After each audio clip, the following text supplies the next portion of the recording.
Welcome everyone. My name is Mahi Islam Kelvin, Senior Trainer, Microsoft Office Application Course. So আমরা গত ক্লাসে insert ট্যাবের আন্ডারে যে টেবিলের যে অংশগুলো ছিল এই অংশটুকু আমরা মোটামুটি শেষ করেছিলাম, পেজেস এবং টেবিল। আজকে আমরা বাকি যে অংশগুলো রয়েছে সেগুলো সব শেষ করে ফেলবো, ছোট ছোট কাজ। সো প্রথমে আমরা আসবো হচ্ছে কি পিকচার। এখানে পিকচারে ক্লিক করলে আপনারা গুগল থেকে ডাউনলোড করা যেসব ছবি রয়েছে সেগুলো চলে আসবে। যেমন একটু আগে আমরা এটা ডাউনলোড করেছিলাম, এটা ক্লিক করে আমরা ইনসার্ট দিলাম, ছবিটা চলে আসলো। এখন এইভাবে আপনি গুগল থেকে ডাউনলোড না করে যদি চান ইনস্ট্যান্ট ছবি নিতে অনলাইন থেকে, সেটাও নিতে পারবেন, কিন্তু সেটার জন্য আপনার পিসিতে নেট কানেক্টেড থাকা লাগবে। তাহলে আপনার এই যে অনলাইন পিকচার এটা কাজ করবে। এখানে এসে সার্চে আসলাম, সার্চে এসে ধরেন আমি লিখলাম হচ্ছে ক্যাট, লিখে এন্টার দিলাম, তাহলে হচ্ছে কি বিড়ালের সব ছবি চলে আসবে। এরপর এটা ক্লিক করে আমি ইনসার্টে ক্লিক করলাম, তাহলে হচ্ছে ছবিটা চলে আসলো।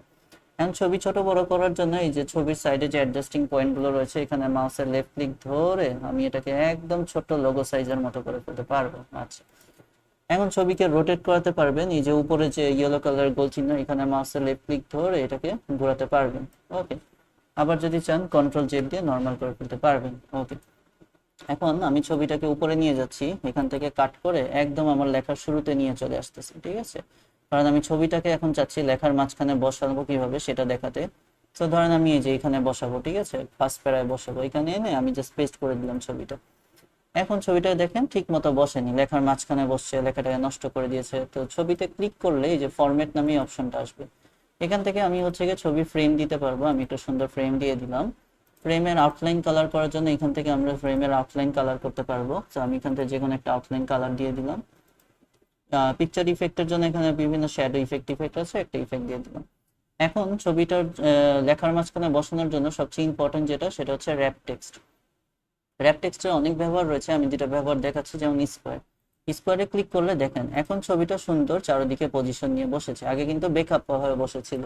সো এই ছবিটা ক্লিক করে আমি আবারও ফরম্যাটে চলে আসি। সো র্যাপ টেক্সট খুবই স্ট্রং একটা জিনিস, এখান থেকে আমি এটা স্কোয়ার করলাম, এরপরে আমি এটার পজিশন ঠিক করতে পারবো। আমি টপের থেকে লেফট, মিডল, রাইট রাখতে পারি, মিডল থেকে তিনটা দিকে রাখতে পারি, নিচের থেকে তিনটা দিকে রাখতে পারি। তো আমি চাচ্ছি ছবিটা টপ থেকে রাইটে রাখতে, আমি এখানে রেখে দিলাম, ছবিটা সুন্দর পজিশন নিয়ে বসে গেল।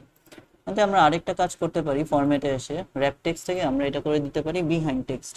তাহলে এটা হবে কি যে ছবিটা পিছে চলে যাবে আর ছবির উপর দিয়ে এভাবে লেখা আসবে। ঠিক আছে, এই ছিল মোটামুটি ছবির কাজ।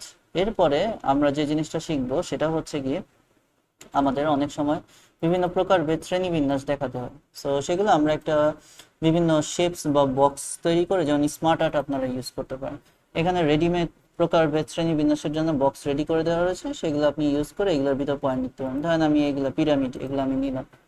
হ্যাঁ, ধরেন এখানে তিনটা এই যে টেক্সট লেখা আছে, এখানে হচ্ছে কি আপনি হচ্ছে ইম্পর্টেন্ট পয়েন্ট টয়েন্ট এগুলো লিখলেন, জিনিসটা একটু সুন্দর দেখালো, গতানুগতিক না দেখে। এখন আপনি এরকম আরো বক্স কিভাবে নেবেন, যখন 4 প্রকার 5 প্রকার হবে, যে কোনো একটা বক্সের উপর ক্লিক করে রাইট ক্লিক করবেন, এরপর হচ্ছে কপিতে ক্লিক করবেন, ফাঁকা জায়গায় এসে হচ্ছে পেস্টে ক্লিক করবেন, তাহলে একটা এক্সট্রা বক্স পেয়ে যাবেন। ঠিক আছে, ধরেন আমি এটা কেটে 4 করে দিলাম। ওকে, ফাইন। এরপরে বক্সের কালার টালার চেঞ্জ করা, বক্সে ক্লিক করে ডিজাইনে আসবেন, এখানে চেঞ্জ কালার, এখান থেকে বক্সের কালার চেঞ্জ করতে পারবেন। এবং হচ্ছে কি এই স্মার্ট আর্ট গুলোর ইফেক্ট, এখানে বিভিন্ন 3D ইফেক্ট, শ্যাডো ইফেক্ট দিতে পারবেন। এই ছিল হচ্ছে স্মার্ট আর্ট। এরপরে হচ্ছে গিয়ে চার্ট বানানো, ভেরি ইম্পর্টেন্ট একটা টপিক, চার্ট বানানো। সো চার্ট বানানোর জন্য আমরা আসবো ইনসার্ট, ইনসার্ট থেকে হচ্ছে গিয়ে চার্ট। ওকে, সো চার্ট বিভিন্ন ধরনের হয়, কলাম হয়, লাইন হয়, পাই হয়। ঠিক আছে, আমি জাস্ট কলাম দিয়ে আপাতত দেখাচ্ছি, চার্টের একদম ফার্স্ট টু লাস্ট সবকিছু আজকে দেখিয়ে দিব।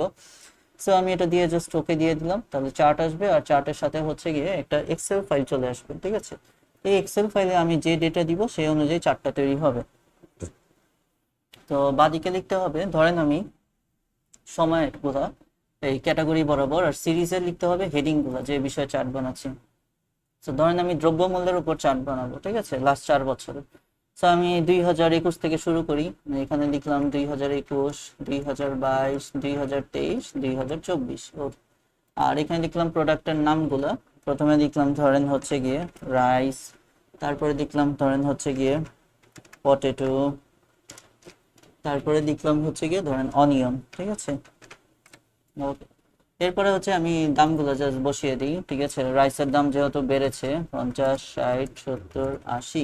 ওকে, ফাইন। এরপরে হচ্ছে অনিয়ন আরো বেড়েছে, এরপরে ছিল পটেটো 50, 60, 70, 70, এখন 60 দিলাম একটা।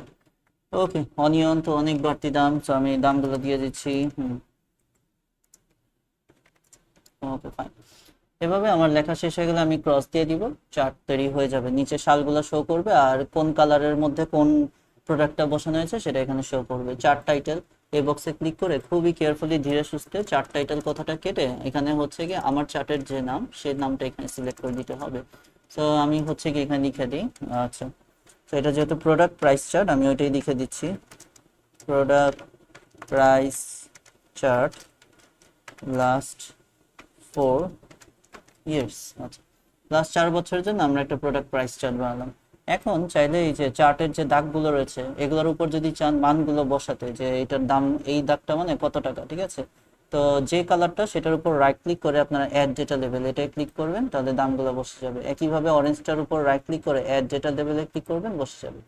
একইভাবে ব্লুটার উপর ক্লিক করে অ্যাড ডেটা লেভেলে ক্লিক করবেন, বসে যাবে। ঠিক আছে, সো এইভাবে হচ্ছে কি আপনি দামগুলো উপরে বসিয়ে দিতে পারেন। ওকে, এখানে হচ্ছে গিয়ে আপনারা বিভিন্ন চার্টের অপশন রয়েছে, এটাতে ক্লিক করলে আপনারা আমি একটু দেখিয়ে দিচ্ছি, ধরেন এই যে এখানে চার্টের টাইপ চেঞ্জ করতে পারবেন। ঠিক আছে, ধরেন আমি এখান থেকে এটা এই কালারে দিয়ে দিলাম, হ্যাঁ, বা হচ্ছে গিয়ে এইভাবে দিয়ে দিলাম, এখান থেকে বিভিন্ন টাইপ চেঞ্জ করতে পারবো, এইভাবে দিয়ে দিলাম। ঠিক আছে, আমি আপাতত ধরে নিয়েছি এটা এইভাবে দিয়ে দিলাম। ওকে ফাইন, এটা দিলাম।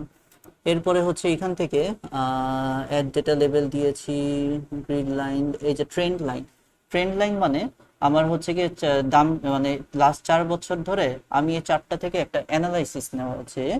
আমার আসলে যে 4 বছর অ্যানালাইসিস দেখালাম, দাম এত দাম এত দাম এত, এটা আমি কি বুঝলাম এই চারটা করে, এটা হচ্ছে অ্যানালাইসিস পার্ট। তো ট্রেন্ড লাইন দিয়ে দিলে সে আমাকে একটা লাইন ড্র করে দেখিয়ে দিবে যে ট্রেন্ড লাইনটা কি দেখাচ্ছে। বাড়তি ছিল, স্টেবল ছিল 2021-22-এ, 23-24 থেকে অনেক বেশি হাই হয়ে গিয়েছে।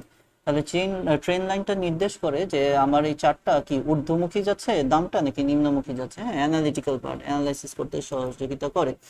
এছাড়াও যদি আপনি চান যে হচ্ছে গ্রিড লাইন সহ রাখতে পারবেন, গ্রিড লাইন ছাড়া রাখতে পারবেন। আমি গ্রিড লাইন সহই রেখেছি। গ্রিড লাইন মানে যে পিছনের যে গ্রাফ কাগজগুলো, ঠিক আছে। সো এখান থেকে আপনারা এই জিনিসগুলো ঠিকঠাক করে নিতে পারেন। আমি ট্রেন লাইন পার্টটা দেখিয়ে দিলাম। এখন একটা মজার জিনিস দেখাই, যে আপনি তো কলাম চার্ট বানালেন, কলাম চার্ট বানানোর পর আপনার কাছে মনে হলো যে এই চার্টটা লাইন চার্ট হলে ভালো হতো। সো এটা ইজিলি চেঞ্জ করে ফেলতে পারবেন, আপনারা নতুন ভাবে তৈরি করতে হবে না। আপনি এই চার্টের উপর রাইট ক্লিক করে চেঞ্জ চার্ট টাইপ এটার মধ্যে ক্লিক করবেন। সো এখান থেকে আপনি সেম চার্টটা জাস্ট লাইন চার্ট দিয়ে দিলেন, হ্যাঁ, আর ফরম্যাট ধরেন আমি এটা দিয়ে দিলাম, দিয়ে ওকে দিয়ে দিলাম।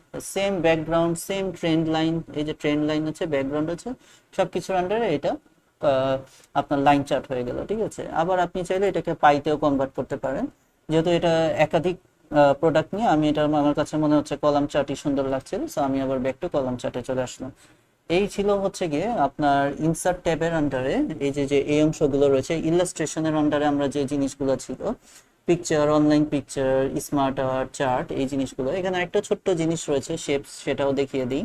ধরেন হচ্ছে গিয়ে এই যে শেপস রয়েছে বিভিন্ন লেখার মাঝখানে, আপনি বক্সের মধ্যে ইম্পর্টেন্ট পয়েন্ট প্রকারভেদ এগুলো লিখতে পারবেন।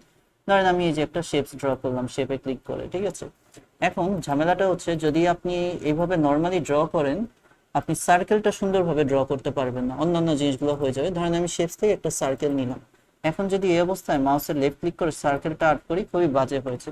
আমি এটা ডিলিট করে দিলাম। আমি হচ্ছে গিয়ে পারফেক্ট ভাবে ড্র করার জন্য কি করতে পারি, শেপস থেকে এসে আমি এখান থেকে শেপস থেকে এসে সার্কেলটা নিলাম, নেওয়ার পর কিবোর্ড থেকে শিফট ধরবো আর মাউসের লেফট ক্লিক ধরে আট করবো, এই যে দেখেন পারফেক্ট সার্কেল হয়ে যাবে।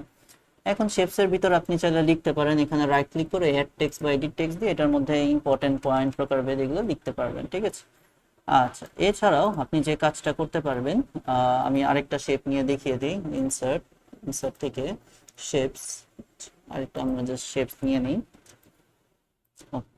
শেপের মধ্যে ক্লিক করলে ফরম্যাট নামে অপশনটা আসবে, শেপ ফিল। এখান থেকে হচ্ছে শেপের ভিতর কালার টালার চেঞ্জ করতে পারবেন। আমি যে শেপটা এটা সিলেক্ট করে নিই, শেপ ফিল, এখান থেকে শেপের ভিতর কালার চেঞ্জ করে দিব। Shape outline, shape outline means আপনি এটার যে বর্ডারটা চারদিকের যে ইয়েলো কালার এটা চেঞ্জ করতে পারবেন। শেপ ইফেক্ট, এখানে বিভিন্ন শ্যাডো ইফেক্ট, 3D ইফেক্ট দিতে পারবেন। এরপরে শেপটাকে আমি লেফট ক্লিক ধরে এটার উপরে নিয়ে আসলাম। এখন কি এই শেপটা আলাদা আর এটা হচ্ছে আলাদা, দুটো আলাদা। এখন এই দুটাকে জয়েন করাকে বলে গ্রুপ শেপ। এটা কিভাবে করবেন, কিছু না, কিবোর্ড থেকে আপনি কন্ট্রোল ধরে রাখবেন আর শেপগুলো সিলেক্ট করবেন, লাইক এটার উপর লেফট ক্লিক, এটার উপর লেফট ক্লিক, এরপরে কন্ট্রোল ছেড়ে দিবেন, এরপর মাউসের লেফট ক্লিক ধরে দেখবেন এই যে দেখেন পুরো আমার এই পতাকাটা একসাথে মুভ করতেছে। তো এটাকেই বলা হয়ে থাকে গ্রুপ শেপ। সো আজকে আমরা যে টিউটোরিয়ালটা শিখলাম আমাদের ইলাস্ট্রেশন পার্টের আন্ডারে picture, online picture, shape, smart art, chart, একদম চার্টের একদম ইন ডিটেলস আমি শিখিয়ে দিলাম, শেপেরও হচ্ছে গিয়ে গ্রুপ করা শিখিয়ে দিলাম। আশা করি এই পার্টটা সবচেয়ে বেশি লাগে আপনারা যারা রিপোর্ট, প্রেজেন্টেশন, অ্যাসাইনমেন্ট করে থাকেন ইউনিভার্সিটি লাইফ এবং এখন জব লাইফে, তাদের সবচেয়ে বেশি এটা হেল্পফুল হবে। আপনারা অবশ্যই হচ্ছে গিয়ে চার্ট এভাবে ড্র করবেন। ড্র করে আমি সবচেয়ে যেটা প্রিফার করি যে ইয়েটা অবশ্যই দেখাবেন, চার্টের মধ্যে যে ট্রেন লাইন দেওয়াটা দেখালাম সেটা হচ্ছে গিয়ে অবশ্যই দেখাবেন, ঠিক আছে? সো আজকে ক্লাসটা এতটুকুই থাকলো, থ্যাংক ইউ।